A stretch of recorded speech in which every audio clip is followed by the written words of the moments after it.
జాతీయవాద జర్నలిజానికి అసలైన వేదిక నేషనలిస్ట్ హబ్ ని సబ్స్క్రైబ్ చేసుకోండి. నోటిఫికేషన్స్ కోసం బెల్ ఐకాన్ పై క్లిక్ చేయండి. నమస్తే, welcome to nationalist hub. Bharat పై చైనా విషం కక్కుతూనే ఉంది. సరిహద్దుల్లో భారత దళాలను నిత్యం కవ్వించడమే పనిగా పెట్టుకున్న చైనా భారత్ పై మరో కుట్రకు తెగబడింది. ఈ విషయాన్ని భారత నిఘా సంస్థలు గుర్తించాయి. కొన్ని భారత మీడియా సంస్థలకి చైనా పెద్ద ఎత్తున నిధులు అందజేస్తోందని నిఘా సంస్థలు పేర్కొన్నాయి.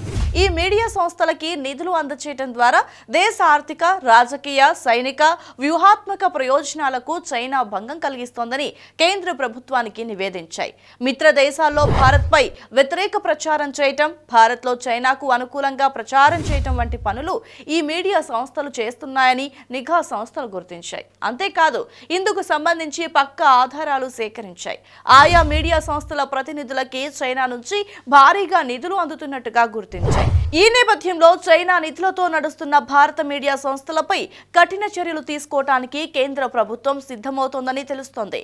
ఇప్పటికే దేశ జాతీయ భద్రతకు ప్రమాదకరంగా మారారనే ఆరోపణలతో డజనుకు పైగా భారతీయ సోషల్ మీడియా ఖాతాలను కేంద్ర ప్రభుత్వం నిలుపుదల చేసింది. చైనా ప్రభుత్వ కథనాలను పోస్టు చేస్తూ భారత ప్రభుత్వంపై విషం చిమ్ముతున్నారని సోషల్ మీడియా ఇన్ఫ్లుయెన్సర్ల ఖాతాలపై భారత ప్రభుత్వం వేటేసింది. ఆ ఖాతాలను స్తంభింపచేసింది. ఈ క్రమంలో చైనా అనుకూల కథనాలను పోస్టు చేస్తున్న సోషల్ మీడియా ఇన్ఫ్లుయెన్సర్లు అలాగే వ్లాగర్లపై కేంద్ర ప్రభుత్వం ప్రత్యేక దృష్టి సారించింది.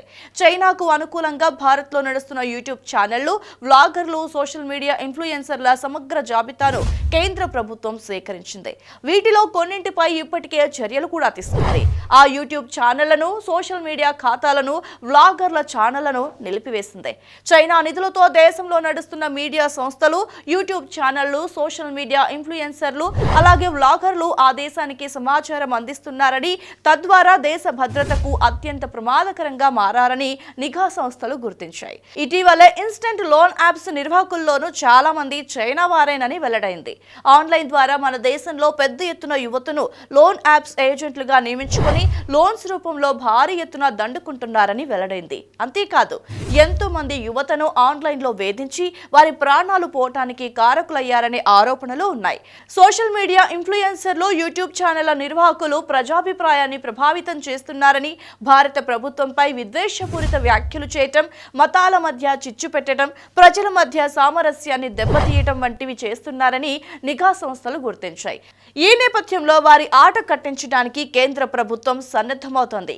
అలాగే చైనాలో మానవ హక్కుల ఉల్లంఘన తీవ్రంగా జరుగుతోందన్న సంగతి అందరికీ తెలుసు.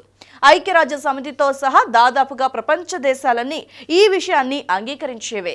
అలాగే చైనాలో మీడియా సంస్థలపై ఉక్కుపాదం కొనసాగిస్తోంది. చైనా అధికార పార్టీ ప్రభుత్వ పత్రిక గ్లోబల్ టైమ్స్ ఏది చెబితే అదే నిజమనే దుస్థితి అక్కడ ఉంది. వార్తా సంస్థలపై చైనాలో కఠిన నియంత్రణలు అమల్లో ఉన్నాయి. ప్రభుత్వ అనుకూల గ్లోబల్ టైమ్స్, జిహ్నువా వార్తా సంస్థలే చైనాలో అన్ని విషయాలను వెల్లడిస్తూ ఉంటాయి.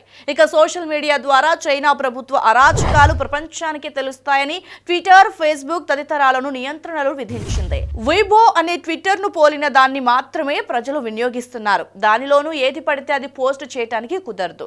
ఇంతగా మీడియాను తమ దేశంలో నియంత్రించిన మానవ హక్కుల ఉల్లంఘనలు, మైనారిటీల అణచివేత, ముఖ్యంగా ఉయిగర్లపై అణచివేత వంటివి ప్రపంచం దృష్టికి ఇంకా వస్తూనే ఉన్నాయి. అందుకే ప్రపంచవ్యాప్తంగా ఉన్న మీడియా సంస్థలను లొంగ తీసుకునే పనులకి చైనా శ్రీకారం చుట్టింది.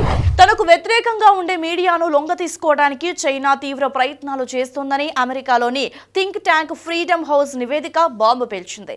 మీడియా సంస్థలను భయపెట్టి తనకు అనుకూలమైన కథనాలు ప్రచురించేలా చేసేందుకు జీ జిన్పింగ్ సర్కారు చర్యలని తీవ్రతరం చేసిందని వెల్లడించింది.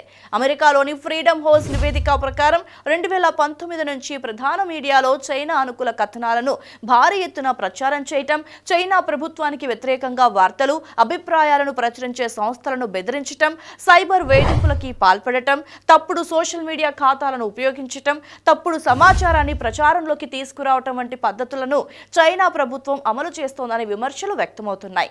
ముఖ్యంగా ఆఫ్రికాలోని 30 ప్రజాస్వామ్య దేశాల్లో 18 దేశాల్లో మీడియా సంస్థలను చైనా లక్ష్యంగా చేసుకుందని తెలుస్తోంది.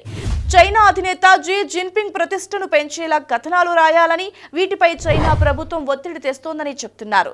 ఈ 18 ఆఫ్రికా దేశాల్లోని సోషల్ మీడియా జర్నలిస్టులు, మీడియా సంస్థలు చైనాకు అనుకూల వాతావరణం ఉండేలా వార్తలు రాయాలని వారిపై చైనా ఒత్తిడి తెస్తోంది. మీడియాను ప్రభావితం చేసేందుకు భారీ ఎత్తున నిధులను కూడా కుమ్మరిస్తోంది. ఇప్పటికే ఆ 18 ఆఫ్రికా దేశాల్లో చాలా చోట్ల చైనా అనుకూల మీడియా ఛానల్స్ ని ప్రారంభించడం గమనార్హం. వాటిలో చైనా ప్రభుత్వ మీడియా కార్యక్రమాల ప్రసారం కూడా మొదలుపెట్టేసింది.